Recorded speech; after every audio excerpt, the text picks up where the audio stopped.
नमस्कार मंडळी, स्वागत आहे तुमचं आपल्या मोटो ब्लॉगमध्ये.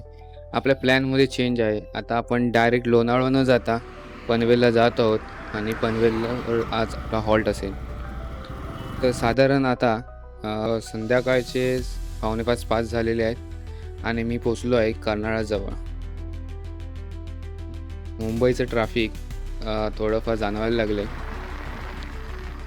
पण संध्याकाळ असल्यामुळे मस्त वातावरण झालेलं आहे आणि बाईक चालवायला खूप मजा येत आहे.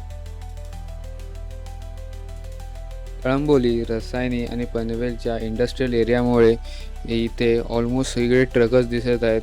खूप हेवी हे ट्रक्स जात आहेत. त्यातूनच आपण आपला मार्ग काढून पटपट पुढे जाऊया, कारण आपल्याला 5:30-6च्या आत पनवेलला पोचायचं आहे. साधारण 3-3:30च्या दरम्यान आम्ही एका धाब्यावर थांबून जेवून घेतला. तसा लेटच झाला होता जेवायला, पण भूक काही जोरातच लागली होती, त्याच्यामुळे थांबलो. बटर चिकन आणि रोटी मस्त धाब्याची जेवलो. पण जरा बॅटरी लो असल्यामुळे काही करता आलं नाही. कर्नाळ्याला मस्त असं पक्षी अभयारण्य आहे, त्याचाच हा पॅच सुरू झाला आहे. खरं तर या एरियातून रस्ता नसतं तर बरंच झालं असतं, पण ठीक आहे, आता काही पर्याय नाही. इथे बघितलं तर दोन्ही साईडला अभयारण्य आहे आणि काही ठिकाणी त्यांनी पॅच पण ठेवलेत प्राण्यांना या साईडून त्या साईडला जाण्यासाठी. मला जमलं तर पुढे मी तुम्हाला ते दाखवेनच. या एरियामध्ये विविध प्रकारचे पक्षी राहतात. काही तर एकदम दुर्मिळ पण पक्षी आहेत जे फक्त याच एरियामध्ये सापडतात. यांना बघण्यासाठी खूप खूप सारे पक्षी निरीक्षक इथे येऊन भेटतात. इवन वाईल्ड फोटोग्राफर्स पण इथे येत असतात. तसेच इथे कर्नाळा फोर्टसुद्धा आहे.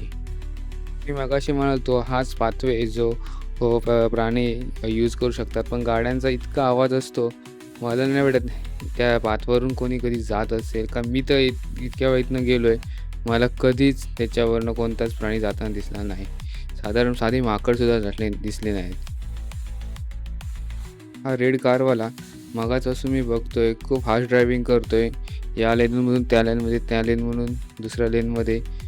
ठीक आहे, त्याच्या साईडनं तो त्याच्या कॅल्क्युलेशननुसार जात असेल, पण एखादा पटकन बाचकू शकतो आणि ॲक्सिडेंट व्हायला काही वेळ लागत नाही.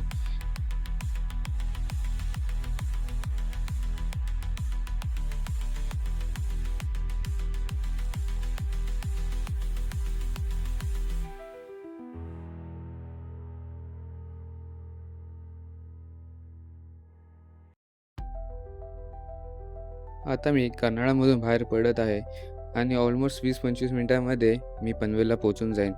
चला तर मग हा ब्लॉग मी इथेच थांबवतो आणि मला नक्की कमेंट करून सांगा तुम्हाला माझे ब्लॉग कसे वाटत आहेत. Please like, share and subscribe. चला तर मग पुन्हा भेटूया पुढच्या ब्लॉगमध्ये. थँक्यू.